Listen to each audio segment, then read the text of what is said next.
In the Trenches with Ryan Roxie. Tell us what the hell is happening and how you're feeling as the lead vocalist of the Quireboys these days. Well, it's not new sort of news. So obviously, what's happened with the band, but as far as it is news in the sense that this is the first time that you're actually talking about it on a podcast and able to sort of give your side of the story, because I have been seeing some sort of press releases, and I've actually checked out a few podcasts of Spike's where he's talking about it. But as you can see the lineup right there, that is Quireboys sans Spike. How did it all go down? It sounded like it was more of a business thing, a business decision that you had to make, and or what was it? What went down?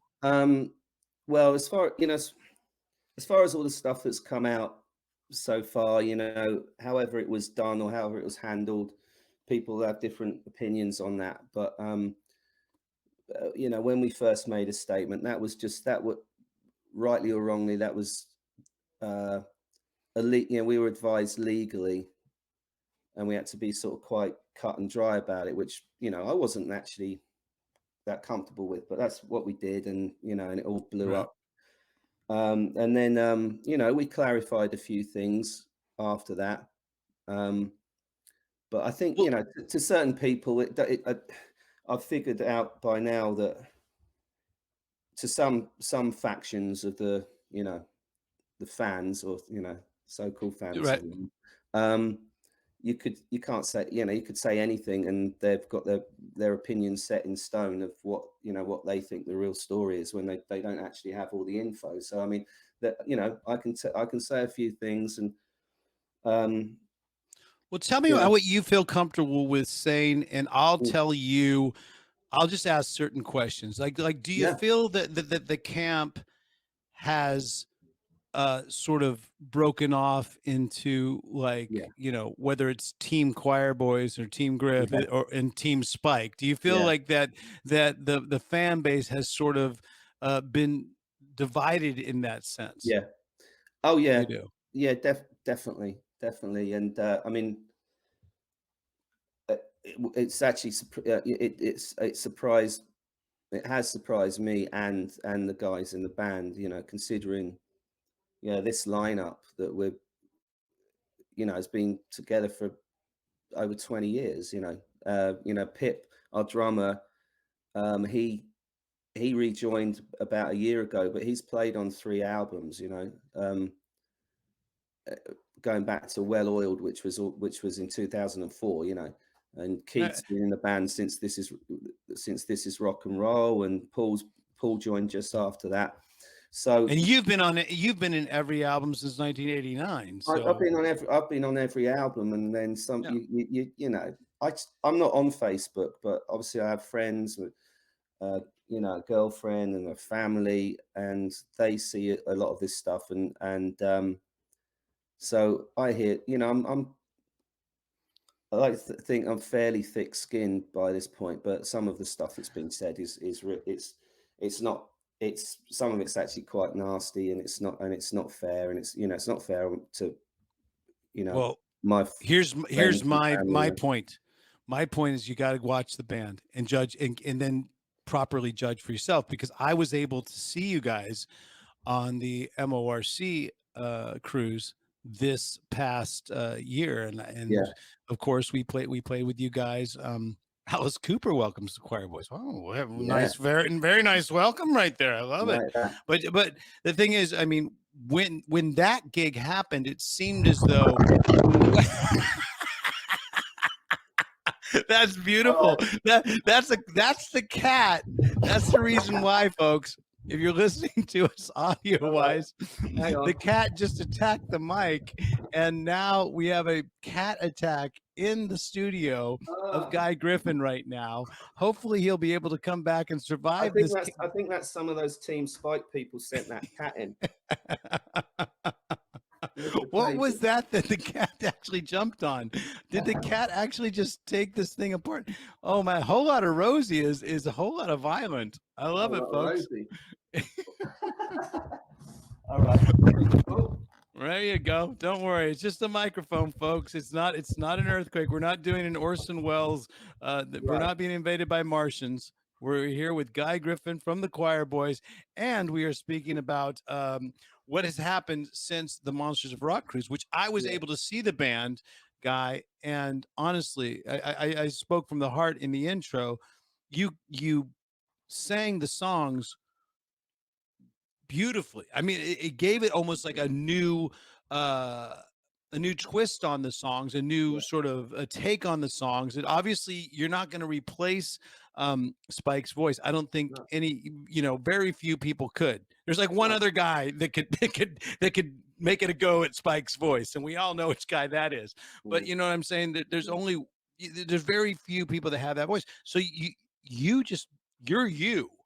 And what is it that you hope for the fans moving forward that they sort of understand? Yeah, I mean, the way I look at it is like, what's happened.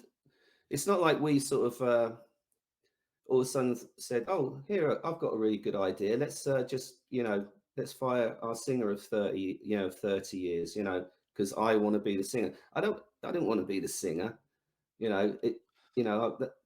It's just no guitar player that's comfortable being the guitar player really wants to be the singer, who's actually also been a lead singer, because you've been a lead singer in Glitter or Glimmer, Glimmer, and other projects as well, as have I.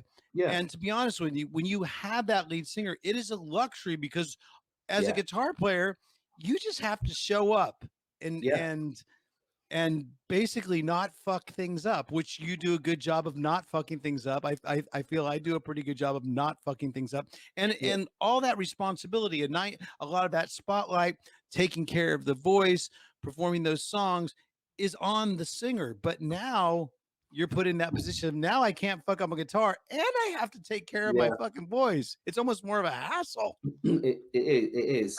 But like doing this US tour, I mean, we're almost at the end of it now, and I did it, like I said, with Glimmer, but that's 20 years ago, touring through the US, and I was not sure what to expect or how it would go. You might just do 2 shows and then voice is blown out, because some of the songs are more suited to, as we go along, we'll tailor the set out of all our back catalogue and stuff to songs that I've written and will be more natural for me. But there's a couple of songs that have to be played, which are songs that I played on, Did you transpose anything? Did you retune or transpose on the Monsters of Rock cruise? Because that was a real last minute thing. There was no rehearsals or anything for that, and we went through a couple of things in the in the cabin or whatever, but you can't, that's no indicator, because you're not going to be singing out full blast. You don't know until you've got all that sound behind you, when you've and the extra adrenaline. So we actually on the cruise, there's a good shot from the cruise right there. Yeah, we did detune. We went down half a step, but now I've gone back up to regular singing in a regular. Do you feel the Quireboys songs sound best in E standard tuning? Some songs, there's a couple of songs that I can tell if they're down half a step, because there's a lot of those sort of bends, and on country bend, sort of Rolling Stones sort of Faces, country type bends, and some of those sound a bit weird tuned down, I think. That wasn't really planned for you to be the lead singer on the show. This is what I want Quireboy fans to understand, it really was a situation of, I mean, I never really found out the final story. Did Spike actually have COVID, or did he not? Was it just lax and getting tested, or what ended up happening? There's various, I can't say for certain. I have my feelings about it, but But basically, you know, to come to the US, you have to be, whether you know, people, you know, agree with it or not, you have to be vaccinated. And and he kept sidestepping that.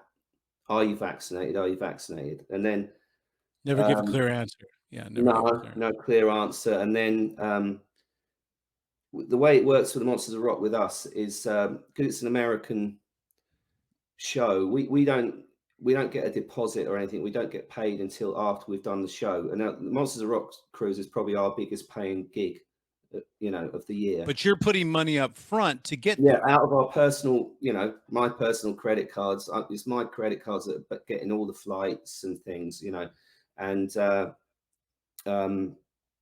or not with everybody, but you know, some of the guys do it themselves. And then, you know, you reimburse everyone later on. And hold on just one second, Griff. I think that Rosie is planning another attack in back of you. I think she's actually trying to, you just be careful. I'm just watching out for you, buddy, because I think Rosie's planning another attack. So the thing is, you put all this, so you put all this money up, you know, to get there. And then what did you find out last minute that he couldn't make it, or what was that? Yeah, it put us in a position, and it put us in a comfortable position with the promoters at Monsters of Rock. Because what happened was our travel agent, who was getting off flights, I said to Spike, the last show I saw Spike at was actually in my hometown, which was like my birthday gig in Bedford. In Bedford, and, okay, home of Robbie Miller, just so you know, everybody. And so I just said, are you coming on the cruise? And he says, oh, it's, you know, it's more complicated than that. I said, well, put it this way, we've got our tickets and we're going. And I said, contact our travel agent. The money's there. We'll pay for the flight. Just tell him to book it. So that was the last thing. And then it was like, there was no contact with him. You know, so just things went a little bit south from there. And then we you know, when we got there the night before in Miami, and you know, we were following the situation, and he said he was trying to book a flight, and not the night before he's supposed to go to Miami. He's trying to book the flight. Then he says to our booking agent, our travel agent, he says, get me the he says, no, he says, I can't go. I've got COVID. Cool. Okay. Then a few hours later, he calls him, get me the flight, get me on the flight. And he says, but Spike, you said you've got COVID. He says, no, get me the flight. Right. All right. Right. But therein lies the eternal rub, the eternal. I found out later. This is what I found this out later. But when we were actually in Miami, Spike had called a couple of other people in bands that were on the cruise, telling them that he's not coming. Didn't tell us, right? So then the promoters of Monsters of Rock cruise weren't very happy with us, to say the least. Unbeknownst to me, I found out late the night before, and I wanted to get in contact with the promoters, but they weren't around in the hotel because there was some sort of pre-cruise gig going on. So I wasn't able to speak to them. So I thought, it's a circus. It's a complete circus that whole week. Speak to them in the morning or whatever. And then when we were just about to get on the cruise. I mean, I don't know if I told you this, but luckily I hadn't read the whole email thread, but it being instructed that under no circumstances let the Quireboys onto the cruise. And if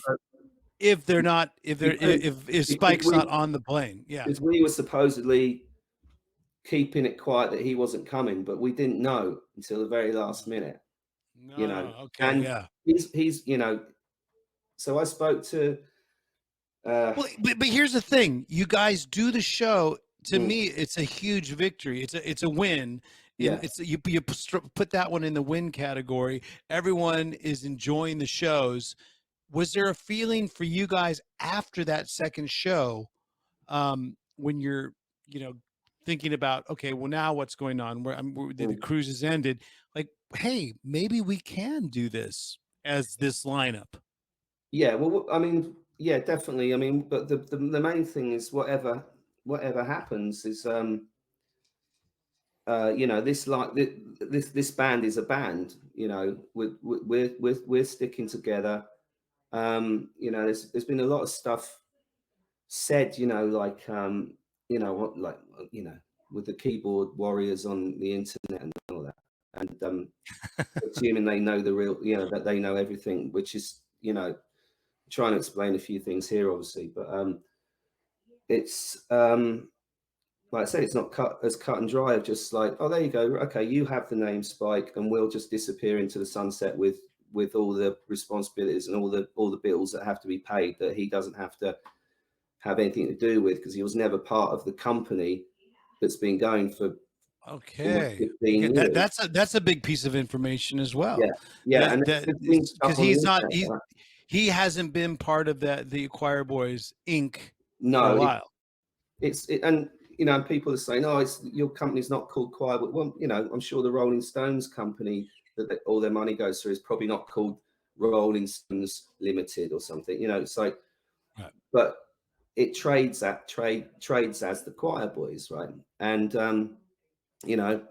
I could quite easily put things up on the internet of my, the tax return that's addressed to me, and it says Blackwater Music Limited, the Quireboys, and our address. So but he hasn't been part of that for years, so it makes more sense that there is going to be a break. It actually makes it an easier break in that sense. Yeah, it was never part of it. He didn't want to be part. He didn't flatly refuse to be part of it, but we needed to work, in a legitimate way.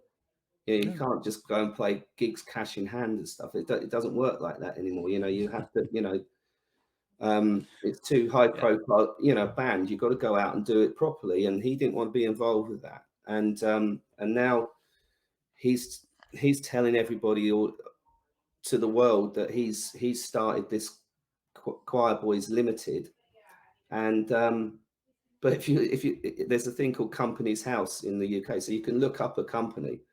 His name's not on it. It's some guy I've never heard of, and the drummer from Squeeze.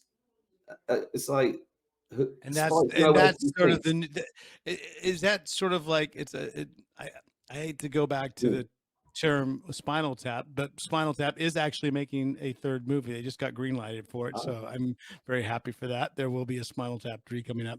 But the thing is, it sounds a bit Spinal Tap. So is there in the future going to be a Quireboys Limited touring alongside a Quireboys, or is that going to be a whole nother legal battle as well, or do you not know yet? I don't know. I don't